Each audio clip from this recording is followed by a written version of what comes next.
Hello दोस्तों, comics story channel पर आप सभी लोगों का स्वागत है। हमारी आज की कॉमिक्स है गौरव गाथा की पेशकश।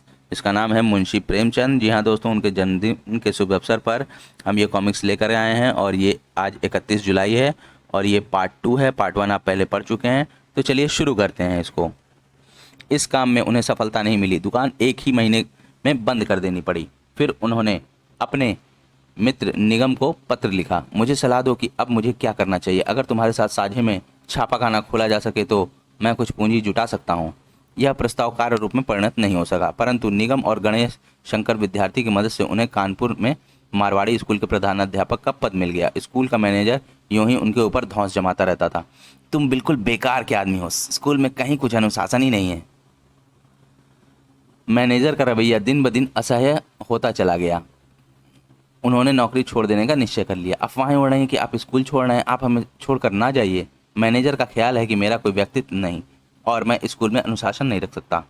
यह नौकरी भी चली गई। फिर वे बनारस से निकलने वाले एक नए मासिक पत्र मर्यादा के संपादक बने। इस बीच लेखक के रूप में उनकी शोहरत चारों ओर फैल गई थी। समाज के लगभग हर वर्ग में, नर्तकियों तक में उनके पाठक पाठिकाएं थीं।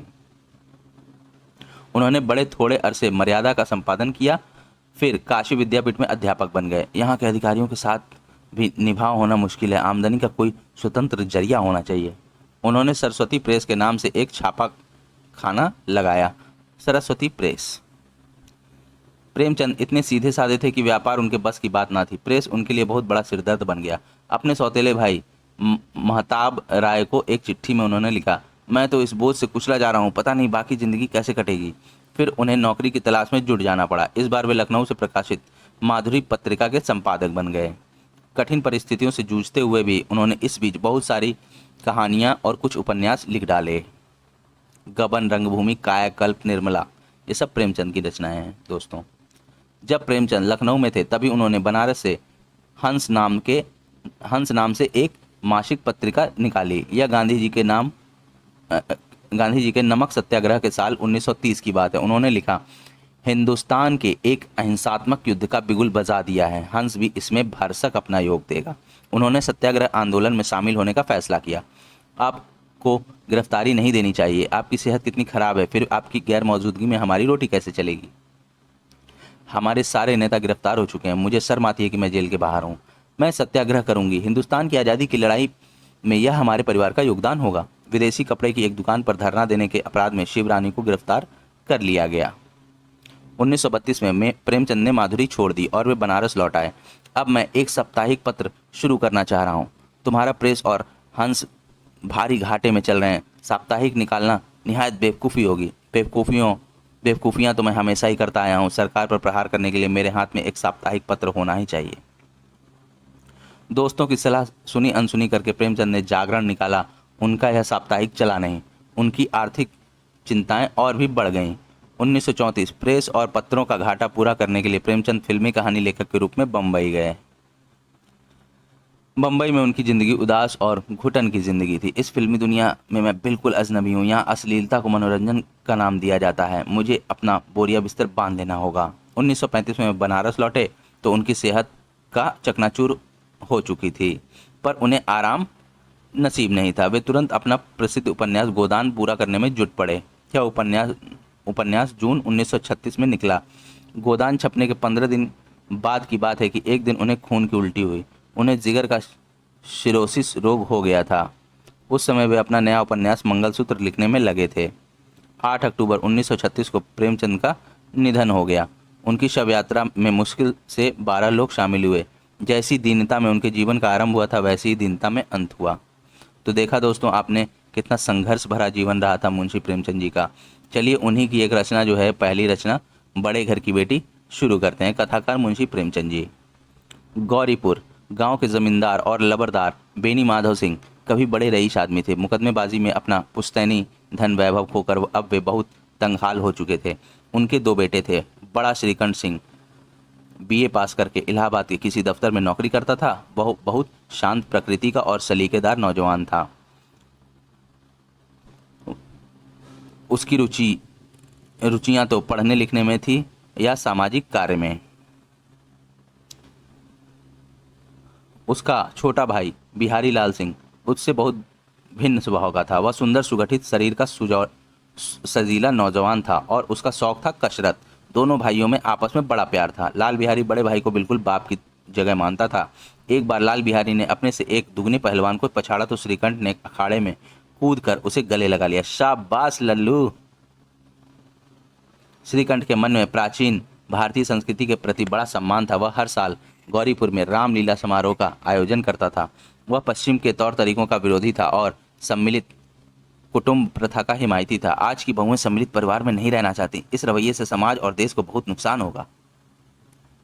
उसके विचारों के कारण वह गांव की नवयुवतियों को फूटी आंख नहीं सुहाता था। मेरी समझ में नहीं आता लबरदार के इस छोकरे श्रीकंठ को सम्मिलित कुटुंब में ऐसी क्या कशिश लगती है। वह निरा बेवकूफ़ है। उसे क्या पता ससुराल वालों की वजह से हमें क्या क्या मुसीबतें झेलनी पड़ती हैं। इस मामले में उसकी अपनी पत्नी आनंदी तक की राय उससे भिन्न थी। मुझे अपनी ससुराल वालों से कोई गिला शिकवा नहीं, पर अगर परिवार को तनावों से दूर रखना हो तो अलग अलग रहना कहीं बेहतर है। आनंदी बड़े घर की बेटी थी।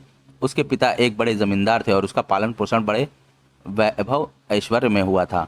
एक दिन वह खाना बनाकर ही चुकी थी कि लाल बिहारी घर में घुसा। भाभी, यह मांस पका दो, मुझे बड़ी भूख लगी है। कुछ देर बाद, क्या बात है भाभी, आज दाल में घी भी नज़र नहीं आ रहा। थोड़ा सा घी था, मैंने मांस में डाल दिया। अभी परसों ही तो मैं घी खरीद कर लाया था, इतनी जल्दी खत्म हो गया। ठीक है, पर आज तो घर में पाव भर भी घी मुश्किल से था और वह मैंने मांस पकाने में डाल दिया। लाल बिहारी ने तुनक कर जवाब दिया। हाँ हाँ, तुम्हारे मैके में तो घी की नदियाँ बहती हैं। औरत गालियाँ खा सकती हैं, मार सह सकती हैं, मगर अपने माँ बाप की निंदा सहन नहीं कर सकती। आनंदी भी भड़क उठी। तुम्हें क्या मालूम कि मेरे मैके में इतना घी तो नाई का हार खा जाते हैं। लाल बिहारी ने आपे से बाहर होकर थाली उठाकर पटक दी। इतना बकबक कर रही हो, जी चाहता है जीभ पकड़कर खींच लूं। अगर वे यहाँ होते तो तुम्हें इसका मजा चखा देते। अनपढ़ उजड़ लाल बिहारी मौका पाते कभी भी अपनी पत्नी पर हाथ उठा बैठता था। इस तरह की बात पचा जाना उसके लिए मुश्किल था। जिसके गुमान पर भूली हो उसे भी देख लूंगा और तुम्हें भी। लाल बिहारी ने खड़ाऊ फेंककर उसके मारी। उसे उसने हाथ से बचाया। सिर तो बच गया पर उंगली में चोट लगी। उससे गुस्से के मारे वह पत्ते की तरह कांप उठी। वह झटपट अपने कमरे में जा घुसी। ना तो वह कमरे से बाहर निकली, ना उसने कुछ खाया पिया, बस लेटे लेटे पति के गांव आने का इंतजार करती रही। इस कांड के 2 दिनों बाद श्रीकंठ हमेशा की तरह शनिवार इतवार गांव में अपने घर पर बिताने के लिए आया। कुछ देर वह आंगन में बैठकर सुस्ताता रहा। वहां उसके पिता और भाई पहले से बैठे हुए थे। भैया, जरा भाभी को समझा दीजिएगा कि मुंह संभाल कर बात किया करें, नहीं तो एक दिन अनर्थ हो जाएगा। लाल बिहारी ठीक कह रहा है। बहू बेटियों को यह शोभा नहीं देता कि मर्दों के मुंह लगें। वे बड़े घर की बेटी है तो हम भी कोई कुर्मी कहार नहीं है। मुझे बताओ तो सही, आखिर बात क्या है। कुछ भी हो, यूं ही आप उलझ पड़ी। मैके के सामने हम लोगों को कुछ समझती ही नहीं।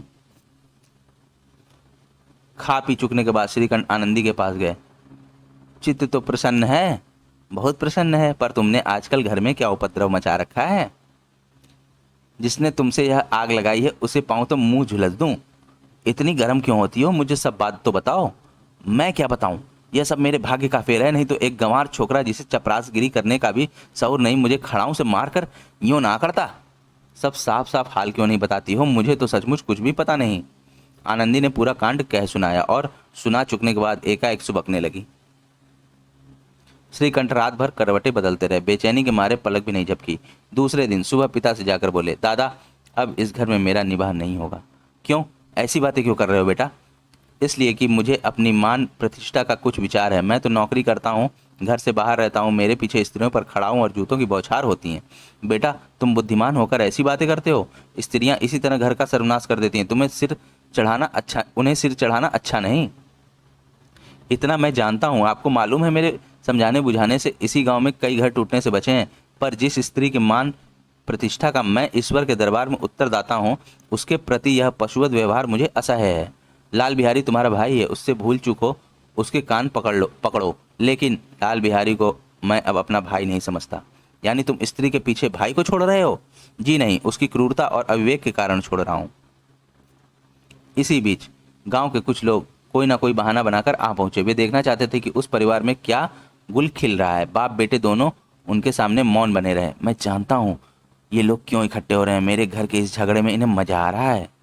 गांव की कई औरतें यह जानकर बहुत खुश थीं कि श्रीकंठ अपने बाप और भाई से लड़ मरा है।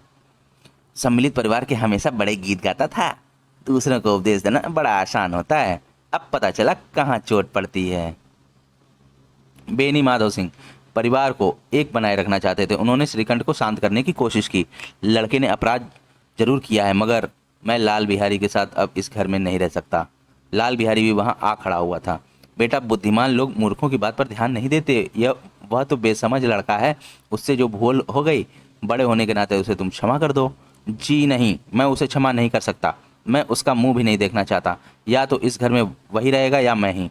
आपको वह अधिक प्यारा है तो मुझे विदा कीजिए। यदि मुझे रखना चाहते हैं तो उससे कहिए चला जाए। लाल बिहारी अपने बड़े भाई का बड़ा आदर करता था। श्रीकंठ ने उसके बारे में जो कुछ कहा था उसे सुनकर उसका मन ग्लानि से भर गया। मुझे क्या पता था कि भैया इस हद तक निर्दय हो उठेंगे। वे तो मेरा मुंह भी नहीं देखना चाहते। वह आनंदी के पास गया। भाभी, भैया कह रहे हैं कि वे मेरा मुंह भी नहीं देखना चाहते, इसलिए मैं घर छोड़कर जा रहा हूँ। मैंने जो अपराध किया उसके लिए मुझे क्षमा कर देना। भावावेग में लाल बिहारी का गला रूंध गया। तभी श्रीकंठ आया। आनंदी स्वभाव से ही दयावती थी। आनंदी ने कभी सोचा भी ना था कि बात यहाँ तक बढ़ जाएगी। मन से वह बहुत दुखी थी। आंखों में आंसू छलक आए। वह श्रीकंठ से बोली, लाला बहुत रो रहे हैं, तो मैं क्या करूं? उन्हें भीतर बुला लो। मेरी जीभ में आग लगे, मैंने कहाँ से यह झगड़ा उठाया। मैं नहीं बुलाऊंगा, पछताओगे।